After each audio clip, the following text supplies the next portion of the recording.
beautiful. I get it. Yeah. Trisha's looking at me like... I was just trying to think of something Are you clever trying to say things to make response. yourself sound older today, Tim, or what? Like, what's going on? Old man Jones today. No, I think I take that title today. I think I'm the old man in here You guys with are my all daughters spring 30, chickens. 34, and 35, and you guys are talking about the teenager. Yeah. That's right. My 13-year-old. And you're talking about it made you feel old, Denise. I can't believe that. Does that bring memories back for you, Keith, or are they horror stories? Tell me only good things. I only want to hear the good things today.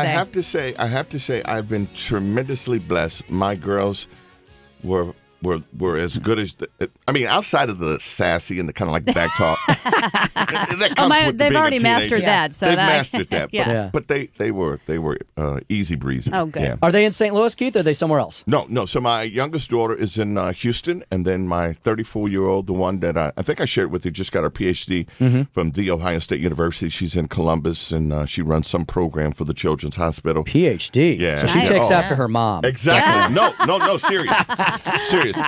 Looks and brains, they got after their mother. Work ethic, they got after old dad. Right. No, you're right. And I overachieved in every department, from my wife to my children. So. Well, you're a hardworking guy. Yeah, I tried to. We got Keith Antone on here, continuing the bottom line, and so Keith, what did I want to? Oh yeah, McCaskill. So Keith, according not to me, the far right wing conservative, but the Post-Dispatch and the Kansas City Star have been really tough. I know you were talking about Hawley and his lack of minority outreach. The Post-Dispatch and Kansas City Star have been writing stories about McCaskill's lack of minority outreach. So are any of these people doing any minority outreach? Is this voting block up for grabs or what? Well, I think so. And listen. I've said it before about Claire, and in the African American community, it's just not Keith. A number of people that I respect have said that she's been absent and she's not done enough. When you were on my program a couple of weeks ago, you heard from other people that were saying she's been absent. So I think that it's up for grabs. And I'm hearing now commercials on other African American radio stations and TV saying it's nothing wrong with being a Republican. Just because I'm black doesn't mean I can't be a Republican, right? I'm kind of paraphrasing, right? But somebody is hearing the message. Somebody sees an opportunity here to say, hey, listen, it's okay. You won't go to hell if you vote for a Republican. That may be our buddy Chris Arps. That may be our It buddy. could be. He's part of the vast right wing conspiracy. Yeah. I think he is. So I mean, Keith, you have to admit, I don't know if it's a sign of the times or 24/7 cable news. Black conservatives are a lot more prominent these days than maybe they ever were in the past. I mean, you got some famous ones that have come right out of St. Louis. I mentioned Chris Arps, but Kevin Jackson, Stacey Washington. I mean, there's been a whole slew right out here of the heartland. So do you agree with that? Have they always been there? I mean, you tell me. Okay, so you're more on the left-hand side of things, but you have to admit that there's some things about conservatism that appeals to the black community.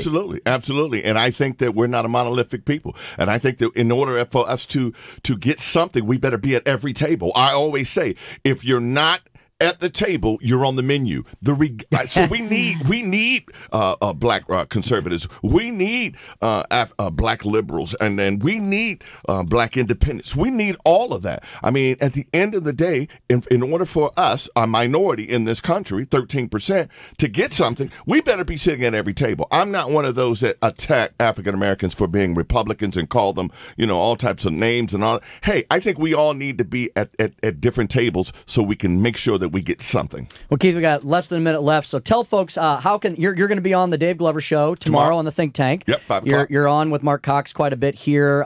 We're on each other's shows all the time. Where can people find you generally during the week? During the week, Facebook, they can find Twitter. me, Facebook, Twitter at Keith Antone, and of course my show is every Saturday. Let me just do a shameless plug here. You go right ahead. This Saturday, I'll have the governor on. I'll have Steve Stinger. I'll have Mayor Lyda Crewson. I'll have Brendan Kelly. So I'll I try to do different voices, different people, and so I'll have those folks on, and you can catch me every Saturday, 8 to 10, Praise 95.1, and of course occasionally on our sister station, 1380, The Answer, and whenever you guys have me over here. Well, Thank Keith, you. You're always a great team player. Thanks for coming in and let me beat up on you as usual. I think I won again. You did. You did. I gotta get out of here. Mark Cox Morning Show. We'll be back with lots more, including John Bales, the Spirit of St. Louis Air Show, coming up next. Air Comfort Service Heating and Cooling.